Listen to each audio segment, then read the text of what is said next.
What's up, everybody? It's Jeffrey Lyles, welcoming you to another edition of Lyles Figure Files. Happy Friday. You've made it. Congratulations. Well, just a few more hours before you can enjoy your weekend, but it's almost there. Target's making things a little bit easier, though, for you. They've kicked off their summer 2024 Geek Out. Geek Out. Anyway, starting it off today, it's continuing through July 19th. So it's a long period of drops, new pre-orders coming. They start off with Todd McFarlane's DC Multiverse Wave.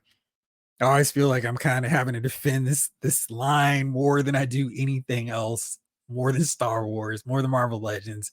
I don't know why there's so much hate for McFarlane Toys DC Multiverse line.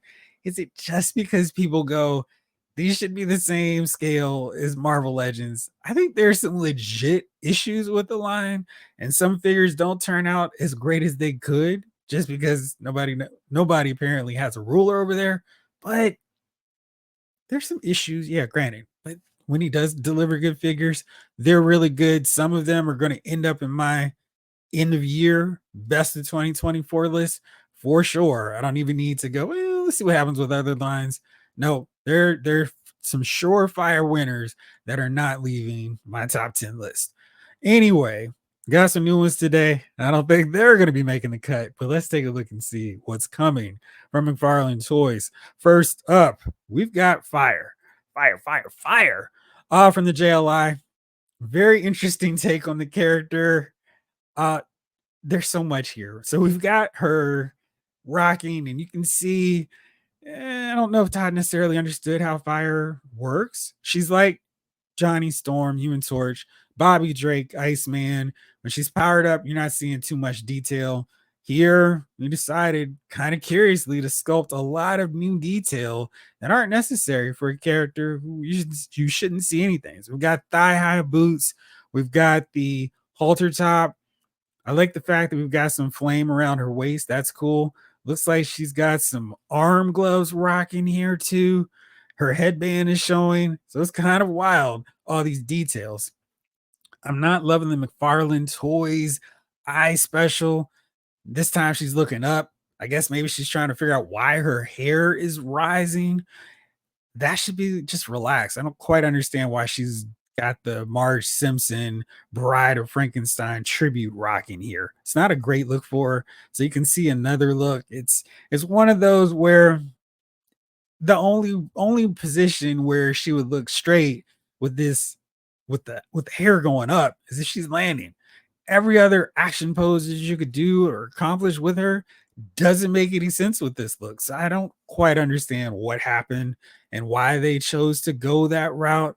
Done Starfire, using that hair just again with fire would have been fine. It would have been fire, it would have been hot. I do like the fact that we've got this shading with her power effects. That looks cool with the green and light green. The translucent thing, as always, is kind of tricky because you can see the joints, kind of ruins the effect. It should just be this vagueness to the character, not seeing, hey, the shoulder bone's connected to the arm bone. That it doesn't really work for figures. And that's been something, this is not something exclusive to McFarlane. I just wish comic book toy companies would reconsider how they're doing it. Maybe just giving another coat of paint so you're not seeing the inner workings of the figures, even though they're kind of see-through. So here's another wider look of her. She's rocking heels. That also doesn't make a lot of sense with this look. Like, I really want to buy this figure to be like, yes, do more obscure C-level heroes like Fire, but there's so much that's just off with it. I keep looking at the hair and it's just driving me nuts. The headband, her eyes looking up, the sculpted detail on her outfit. It's just, what happened? This is what always gets me with McFarlane Toys. They include these cards which show how the figure should look. And it's like, I don't understand. You got some semblance of what the character should look like in figure form. Why go against it? Or why include this? For me, if I'm them, what I would do is just take a picture of the figure and use that as the card as opposed to here's what the comic book version of this character looks like, and here's what the figure looks like. It's so totally different. There's no headband here. Her hair is chilling. She's standing like she would on your shelf. This is how her hair should look. I mean, this is the only if she's coming down and landing after fighting somebody.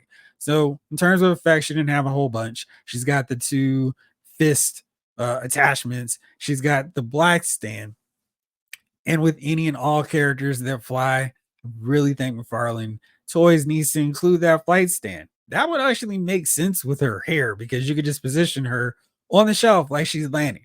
But it's kind of minimal in terms of the accessories that she comes with. I am wondering because we've got this look if we're going to see a chase or a gold label platinum edition, since this is the gold label where everything's painted and it's not translucent. So we have her in her power down look. Maybe that's where they're going to go with this figure. But again, this hair is just driving me nuts. This is how fire should look. Just straight up, everything's plain, which is kind of odd because that was an easier figure to make. Just she's plain, she's green. There you go. Maybe add a wash and call it a day. No complaints from us if we just gotten that look. And of course, fix the hair, no heels. They're not necessary. Over on Reddit, Boy Blues DC Universe gave us a look at all of the different costumes that she's worn over the years, from her Guardians of the Globe attire. I really like this one. I think this is her green flame look. This is her Justice League International look. I would have happily picked this one. Or here's her lighter edition JLI look when she and Ice get an update, a little bit more clothes for her, I guess. And here's some of the designs that Dan Jurgens did. I'm trying to remember which one between these two because she was changing costumes at all times during this run. I think this was the outfit she had when the team fought Doomsday.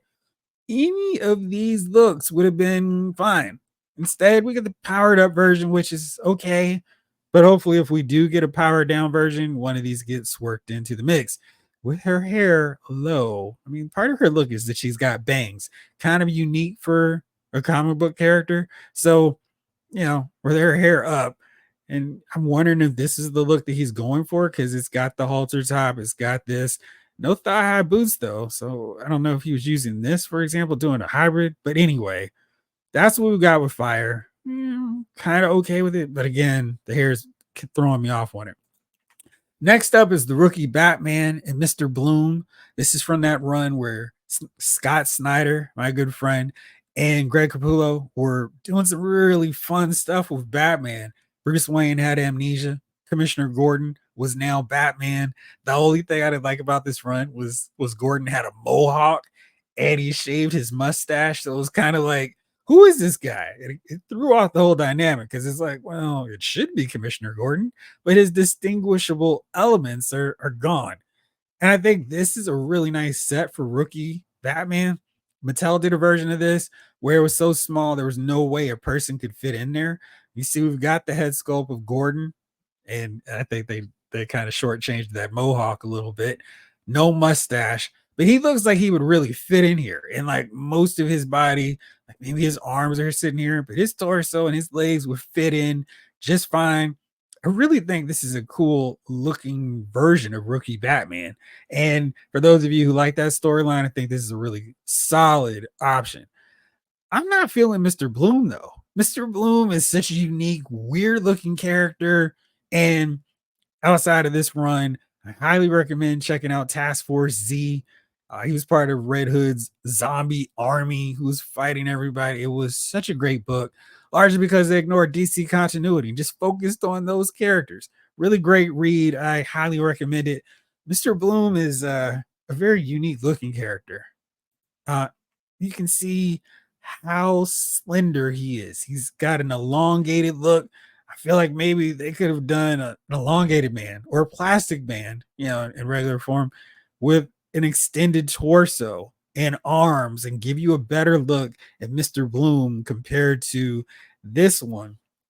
I think they tried really hard and they gave us slender legs, and I think this is the smallest torso in the parts arsenal they've got. Ditto for the arms. They did do some solid work with the hands. And maybe the neck could have been a little bit longer too, but it's just missing a little bit of that creepiness of Mr. Bloom. Here's another look from Task Force Z. Here's Man Bat. There's Bane. There's Red Hood. And there's Mr. Bloom. I mean, I feel like he almost could have been one of the deluxe figures and just make him super slender, super skinny. That would have given us a real creepy, nightmarish version as opposed to what we ended up. All right, so we got that set, and that's coming up. Here's a different look at Mr. Bloom. I love the head sculpt. I think that is really well done. The starburst kind of flower pattern. That looks awesome. The hands also. I don't know if they can actually come up with a body that'll make a lot of sense for him, but this really looks cool. I mean, the Batman rookie set, this is a good two-pack. I just wish they could have done a little bit more to get that real creepiness factor with Mr. Bloom. Maybe this is one I'll get when it's on sale a little bit more. I mean, it seems like they try to put in the work. It's just not enough for me. But I really appreciate we get the Gordon head sculpt. And it looks like Mr. Bloom is significantly taller too. So he's not going to be the standard height to your Red Hood figure. And again, they're doing the thing where we see how it should look, and it's like that's not quite it, guys. But I don't have the product just yet. Target. This set is $70. And before you get into a panic, I really think that the rookie Batman has enough new sculpted detail. It looks really good that I feel like that's probably a solid $40 by itself. Mr. Bloom, then he's basically the normal price for a figure. We've got the two stands, we've got a base that's okay. It's not the best thing we've gotten, kind of a slab. But if you're building up dioramas, this is another useful part for it. So, you wish they could give us a little bit more, but I don't think this is a bad price. And of course, since it's at Target, they're gonna have sales. Maybe it'll be down to 59, maybe even cheaper, 49. And if it hits that Blue Beetle Booster Gold set where it's $20, I'm not gonna resist that. I'm gonna grab this, but at 70, not rushed and grab it. As you can see from the pre-orders, it didn't look like a lot of collectors are either.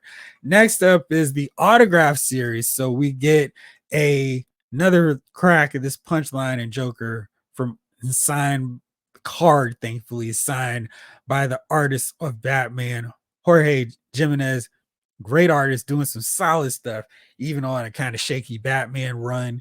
Punchline looks solid. I'm not really feeling this interpretation of Joker, but there's another crack if you missed them before. Then we got the Batman, the animated series, gold label, Batmobile, 6-inch scale, working exterior, interior lights. How much will it be? Will it be $350? Seats 2 figures. That's good. You got Batman and Robin, collectible art card. I always think that's an odd thing to include. It's 24 inches long, and you can see the scale with Batman, so that's pretty good. Not terrible at all on my end. I think some people were a little upset with this price point of $80. I mean, we got lit up parts here. That's part of the deal when they're light up components to these sets. You're gonna pay a little bit more. It's not over 100, which I think is always you're going too far. So you can see Robin in there chilling with them. That's cool to see that. Here's an interior shot of our Batmobile, and all this lit up in the back. Solid stuff. I mean, it's not the most complicated vehicle, of course, but I don't know. What do you guys think would be a fair price for it? I think this is solid. Very curious for those of you who buy this, if you think that's a solid price point for it. But there you go, some solid stuff coming from the Target side of things. And there's one more, and I try to forget, I suppose. And here he is. It's Matallo. Before you go, this is not what Matallo looks like. This is from Jeff Johns and Gary Frank's really awesome run, Secret Origins. And this is what that outfit is supposed to be based on. As you can see, the figure is just so far off from that look. I would love to get this creepy version of Parasite. You can see the skin just flapping out. He needs to get on Kanye's workout plan. And there's Matallo. And Metallo's had this kind of look back in the day. I kind of prefer this over the, hey, it's the Terminator, or his skin is half off and he doesn't care to fix it look. I dig this. This figure does not execute that very well. You see he's missing the M belt. I'm pretty sure this is just a rehash of the Lex Luthor figure that we've gotten, and we've seen that reused for the Atomic Knight or Atomic Skull. And this doesn't work again for Metallo. This is one of those occasions where if you're gonna do this figure, you're just gonna have to do a whole new mold. I do like the kryptonite, that's cool. I think we've seen that before. But this is how that figure should look. And you can see, I think the helmet's maybe the only thing they got right. This has no atomic symbol. The M is missing. It's got some thigh high boot action going too. None of that is incorporated in this figure. I mean, there should be like all kinds of colors: dark green, light green, orange, and blue. And instead, with this figure is just blah. I hate the fact that they keep using the reference materials just to show you how poorly executed this figure is compared to that looks. I mean, you see the sleeves should be green, a little light green and red. And oops, sorry, what we have here is just this is a case where you can't go with the available parts and just hope for the best. You're gonna have to put in actual work, come up with a new sculpt because what we have here just doesn't get the job done. It's so lackluster, mediocre, and it's just I don't know where he was going with that one, but I'm not feeling it. So here's some more looks over at Target site, more detailed looks at it. And again, why include the card art that shows how off this version is compared to the source material? I mean, just look at all the differences. The green is off. There's just so much wrong with this look, and it's all avoidable. You just take a picture of the figure instead of the card art from the comic book. And I like the fact that you can see his eyes. That's key. I love that with the Iron Man figures. I love that here with Metallo too. The head sculpt's probably the best part. They did include this shoulder harness area, so that part is clear. I think this red, this orange, deep orange red isn't quite as solid as orange. That's a change too. So it's just a lot of unnecessary parts, and because they use this Luther mold, these hands are really tiny and small. It's like, look at my little hands. Doesn't really work here for Metallo, but it's just this could have been a lot better. And instead, we just get a whack version of them. So that's another miss. So that set is there one? Maybe fire? I think for sure Mr. Bloom and Batman when it gets lower in price, but gosh, I'm just not really happy with how they pulled off this stuff. Now let's go with the other ones that are available wide. They're available at Target, GameStop, Entertainment Earth, my affiliate. You can check them out here. Manga Batman, making sure I'm saying that right. This is based off the Nightfall body, and I love the head sculpt. I think it looks really cool. Ditto for the logo. I just think it looks really cool. I think they did a nice job with this look. He's got rope, which is a cool addition to Batman figures. Maybe this is one you could also send along to your Wonder Woman figures and use that as your magic lasso. If, of course, you're one of the lucky few to get a Wonder Woman figure.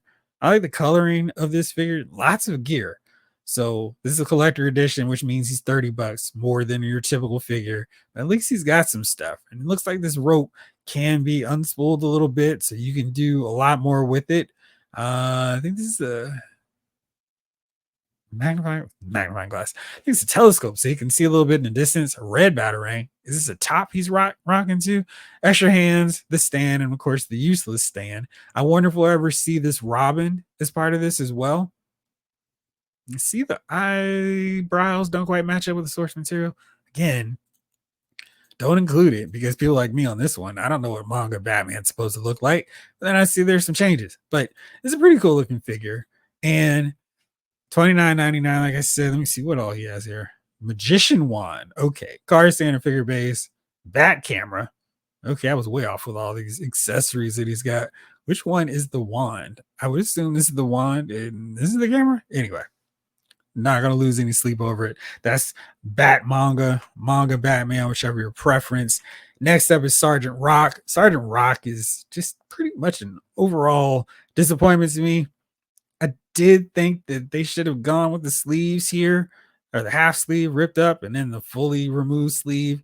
Head sculpt, I guess I like it. makes the helmet look really big, but I guess you would want your helmet bigger to protect your head. I thought maybe this was a bazooka shell, but that'd be too violent. So it's instead a shovel. And if this doesn't come off, it doesn't look like he's going to have much by way of weapons because no guns. As you can see, he's got the knife, he's got the helmet, so you can use that. Head sculpt looks a little bit better without the helmet, though. And there's everything this $30 figure comes with, which shows he's really lacking. There's no machine gun shells, which would have been cool. It's just the backpack strap, and the helmet does have the loose, non-attached look to it. So that's great. It's got the move on forward hand sculpts, but that's it. We got a shovel. You can use the clock people. And it looks like this hand here is the only one that can actually hold weapons. Not great. And you got a knife. So I don't know what they're doing with this guy. This is rough. And I mentioned this in the live last night. The green should all be one shade of green, either this one, either that one. This is more accurate to how it would look in the comic book. So I'm a little bit disappointed in how that was pulled off there. It's just kind of some questionable choices. Do like the card pose though, so he looks straight in the packaging. But yeah, it's a big miss because there's no guns and there's no point doing this character without him. He's a soldier. And I don't quite understand why they decided to do this figure and hope for the best and maybe they'll go along with it, but no guns is no buy for me with Sergeant Rock. Next up is Superboy, Connor Kent. I think this one is probably going to be a figure I grab. So I hope there's no issues with anything else. He might be a tad stretched out a little bit too long, but he's got a good head sculpt. And we saw one that was like, why did you guys choose this one as your one to show off? It's got good shoulder articulation there to get some poses. Thankfully, there's no wristband that we're going to act like doesn't exist here. Straight bare arms, that's good. I do think for people who complain about pins, you can kind of see them here. It's a little bit more obvious than some other figures just because they're bare. Nice job on the jeans. I got skinny jeans for them. Nice heroic head sculpt. And I love this additional portrait. That's really cool. I'll touch on that in a second. He does come with a flight stand. That's cool. He's got his two fists. That's really all he needs. He's got a pointing hand. He's got a gesturing holding hand. And then he's got a side of concrete that he's pushed to do his Iron Man shock pose. And here's that angry pose. And it looks better here. I'm not quite sure what happened on the photo they showed us initially. He's got two stands, the base default one and a flying one. That's good.